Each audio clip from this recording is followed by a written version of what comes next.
Bonjour à tous et bienvenue sur la chaîne. Alors, construisez la Ford Gran Torino de la célèbre série de Starkey Hutch, échelle 8ème, de chez Hachette.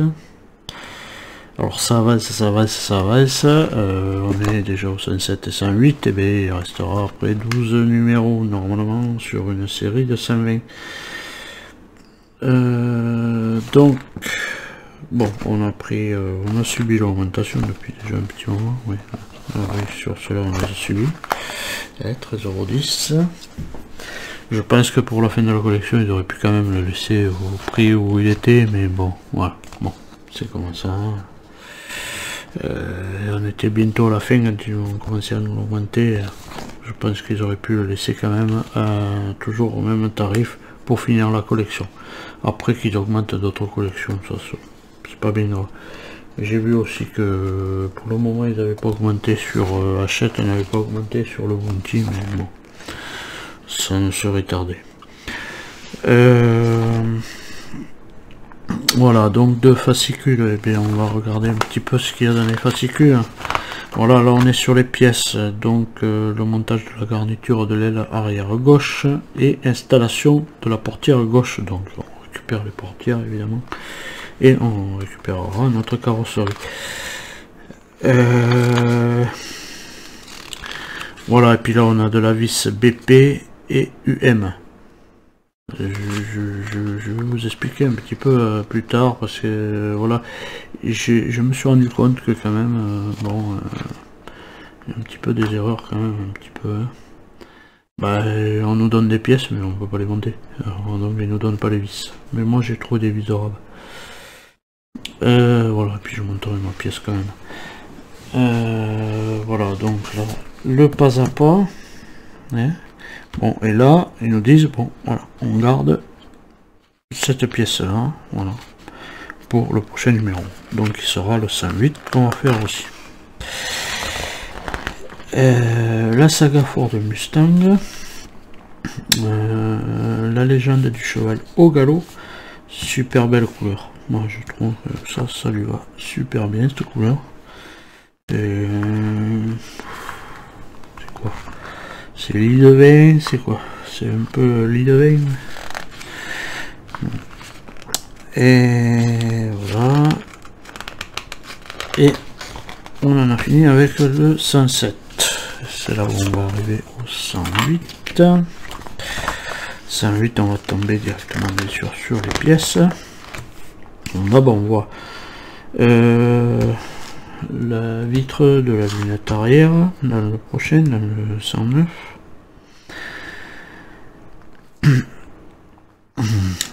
Donc là les pièces, et bien voilà, passage de roue avec bien sûr arrière, et on montera la portière à droite évidemment. Donc sur le passage de roue, ici on met cette pièce-ci. Et il nous faut deux vis BP et deux vis, voilà, et deux vis YP. Voilà.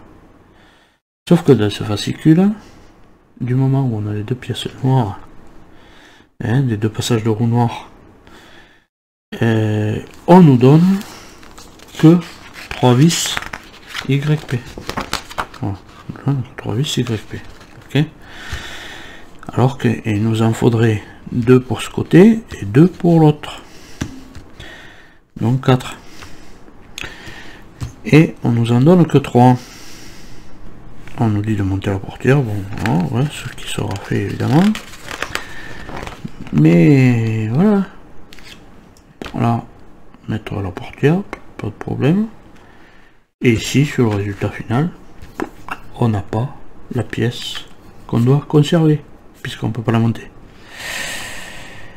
Donc voilà, donc je me suis dit merde, j'ai perdu une vis. C'est pas grave, dans le rabio j'en ai trouvé une, parce que je les garde toutes dans les sachets, donc du coup elles sont toutes notées quand même. Donc voilà, je garde mes vis, et donc du coup j'ai récupéré une YP, la seule qui est restée de toute manière, des sachets. Et voilà, et donc du coup je pourrais monter mon autre côté de l'aile. Donc là on a la Dodge Dart Swinger de 1971, muscle car économique, alors vu la grosseur économique, peut-être plus économique que les autres, mais bon.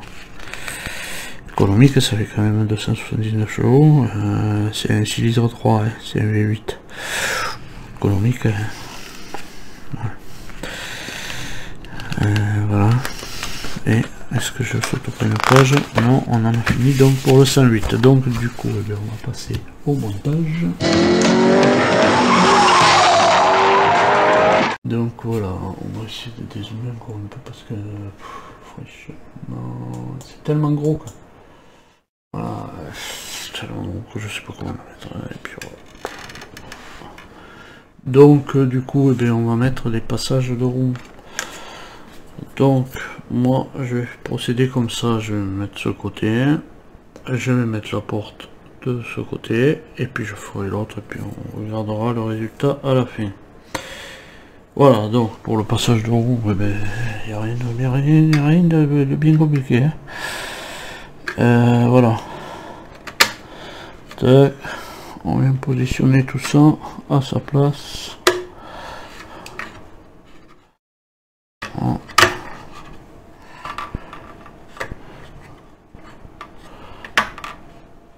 Alors, il n'y a pas eu aussi de vidéo 5.6. Pourquoi il n'y a pas eu de vidéo 5.6? Ouais, parce qu'il m'est arrivé une catastrophe. Voilà. Donc du coup, et puis comme ça va pas l'un sans l'autre, hein, j'ai réparé, mais j'ai encore un peu de travail dessus. Je vous expliquerai ça à la fin. Pour le moment, là, on va mettre de la vis BP ici. On va mettre de la vis BP ici. Sans trop serrer. Bon, juste ce qu'il faut. Voilà. Donc, deux vis BP ici. Et on en aura deux autres aussi. On en aura deux autres aussi sur le haut ici, parce que moi je vais mettre bon, voilà. Alors ça évidemment, hein, ça c'est de le mettre de ce côté. Bon, enfin, bref, il n'y a pas de lettres sur cela, il n'y a pas de lettres R ou L, hein. Mais on sait très bien que voilà, hop, il faut mettre ça en face de ça, parce que sinon on pourra pas visser, on pourra pas passer la vis. Mais bon, de toute manière on peut pas aller dans l'autre sens. Donc c'est de la vis BP, je disais, en haut.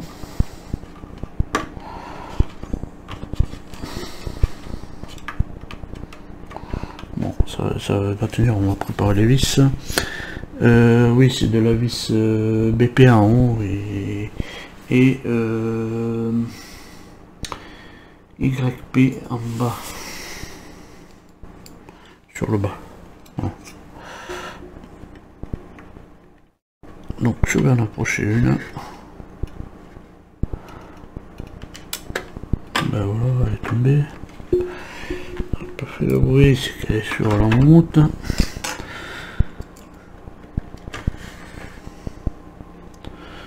Voilà. Et il y a deux YP à mettre en bas. Toujours pareil, ça maintient le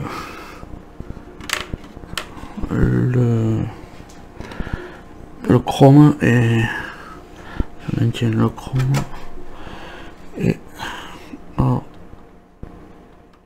et le passage de roue plastique.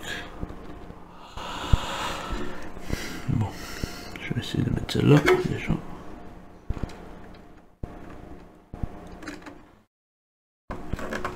Oh, j'essaie de remuer le moins possible la carrosserie parce que c'est une catastrophe, hein. Bah qu'est-ce que je vois là? C'est une catastrophe, elle est lourde déjà. C'est lourd. Moi avec l'arthrose, et voilà, c'est pour ça qu'il m'est arrivé une catastrophe sur. J'ai échappé. Alors je voulais recommander un numéro et puis bon, je dis bon, je vais essayer de le réparer. Parce que j'ai échappé quelque chose d'assez lourd dessus. Et puis mais ça m'avait marqué tout le dessus du plastique. Là où à l'endroit où c'est blanc. Donc du coup, j'étais obligé de faire un ponçage, une peinture et un vernis.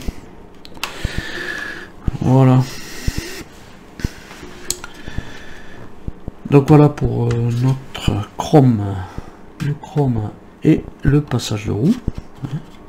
Donc 2 BP ici, fait au total 4, 1, 2, 3 et 4 en haut sur le haut. Et des YP ici dans les deux creux. Voilà. Bon, voilà, on a le passage de roue. Donc maintenant je vais récupérer une portière. Bien, la portière à droite. Hein. Portière à droite puisque je vais faire que sur la droite. Hein. Et voilà. Et là, c'est là qu'on va voir si dans les vidéos précédentes il y en a qui disent que des fois, ben, si ça tient pas, c'est parce que tu les montes mal. Et ouais, non. Quand il y a du jeu, il y a du jeu. Je suis désolé. Voilà. Là, on va voir avec celle de, voilà, de cette voiture-là. Donc, on va le passer. Ah, il faut bien, voilà, il faut bien que ça, l'interrupteur d'ouverture des lumières.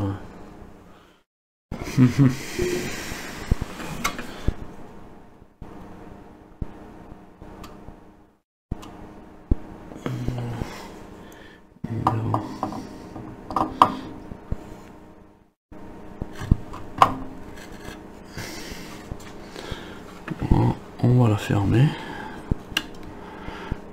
J'ai gardé, comme ils disent, peut-être ça peut aider, voilà, la vitre ouverte. Voilà. Pour le moment, elle est en place. On va la fixer avec de la UM par l'intérieur. Oh.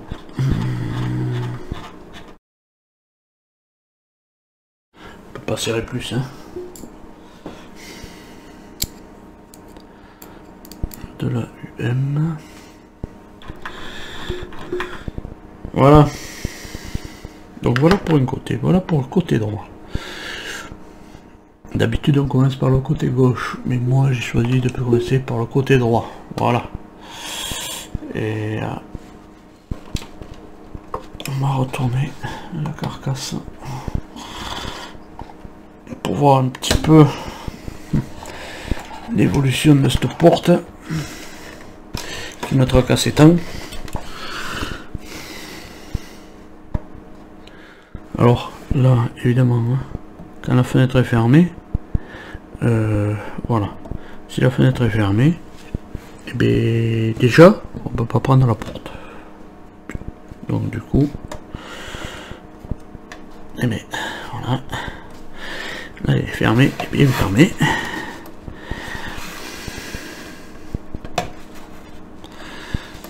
Voilà, et bien là est fermé et bien fermé. J'aurais peut-être pas dû la fermer.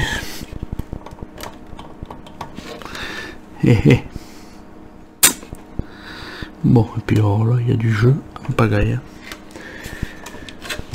Donc je démonte et je vous reprends juste après pour voir ce qui se passe. Donc voilà, j'ai, je pense, réglé le problème. Sauf que, voilà, si vous avez la vitre fermée, ben, si vous avez la vitre fermée, que vous êtes comme moi, mais vous n'avez pas d'ongles, Voilà. Et bien, le mieux. Et voilà. Et bien, vous voyez, même là, je ne veux pas y forcer dessus. Je ne veux pas y forcer dessus. C'est très dur. Donc du coup, il va falloir que je voie encore mieux. Je vais essayer.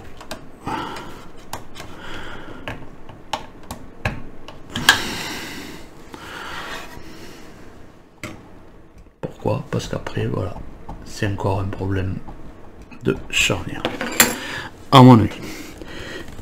Parce qu'il y a là, voilà, il faut monter, tac, voilà. Pour là, mais oui, mais quand on a la fenêtre fermée, on est dans la merde, voilà. On est dans la merde.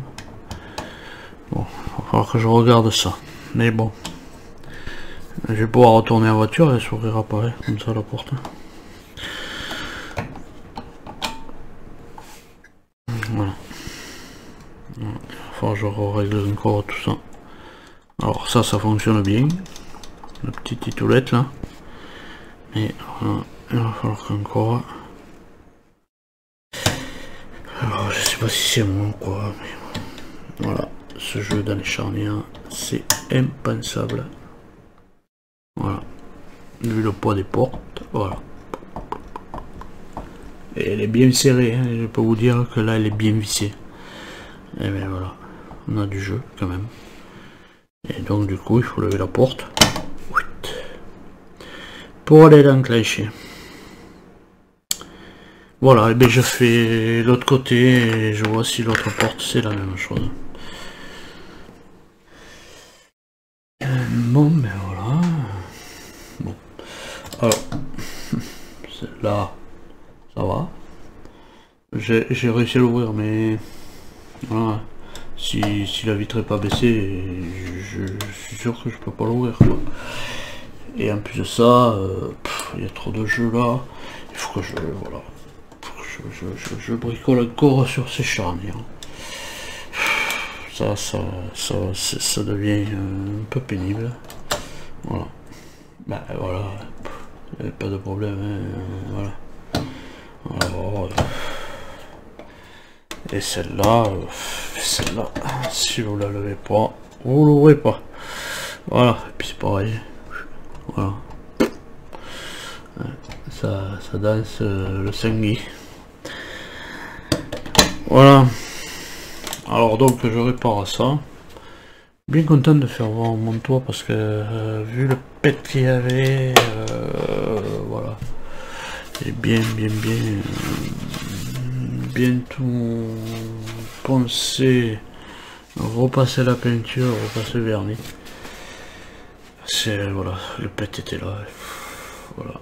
J'ai tombé un tournevis dessus et voilà, un tournevis mais pas un tournevis de montage, c'est pas une petite tournevis, c'est un gros tournevis parce que j'étais en train de bricoler et il m'a échappé et puis voilà, et il est tombé là-dessus directement.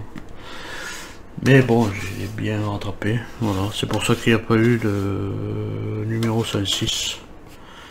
Bon après on me dit voilà, ouais, ça ressemble à du métal, non, mis à part voilà que la couleur c'est la même, oui, mais ça ressemble pas du tout à du métal. En plus de ça, eh bien, on a les voilà, ils ont fait les décals par rapport aux traces de moulage qui sont là, voilà, de chaque côté il y a les traces de moulage. Donc ça, je pense qu'avant, ils auraient pu penser quand même, hein, de faire ça, et voilà, là il y a les traces de moulage. Tac, ça part de là, ça descend là, et ça revient jusqu'à l'arrière. Ça on pourra pas me contredire. Ça c'est sûr, hein, c'est les traces de moulage. Et du coup, ils ont fait les décals par rapport aux traces de moulage. Voilà. Bon. Moi, j'ai fait une bêtise. De ma part, c'est vrai, j'ai failli même recommander un numéro du coup, parce que j'ai dit je sais pas comment je l'ai réparé. Donc ça a été ponçage, reblanchissage, Et redépolissage, machin, tout ça, enfin tout le circuit qu'il faut faire pour avoir voilà, quelque chose de propre. Voilà, donc même quand on vernit, après on dépolit le vernis, on recommence, on revernit, on fait des petites fines couches et voilà. Donc du coup, bon, je crois que j'en ai pris un petit peu sur mon pare-brise parce que j'avais couvert mais pas assez. Voilà, j'en ai un peu, donc bon, ça va se nettoyer, c'est pas un problème, c'est que de la poussière de vernis, c'est pas de la peinture. Donc du coup ça partira, c'est pas un problème, c'est pas un problème en nettoyant, mais ça partira. Voilà. Donc eh bien moi je vais m'occuper de ces charnières. Et bien en attendant de me retrouver plus tard dans les prochaines vidéos. Et bien à tous, portez-vous bien et allez, salut.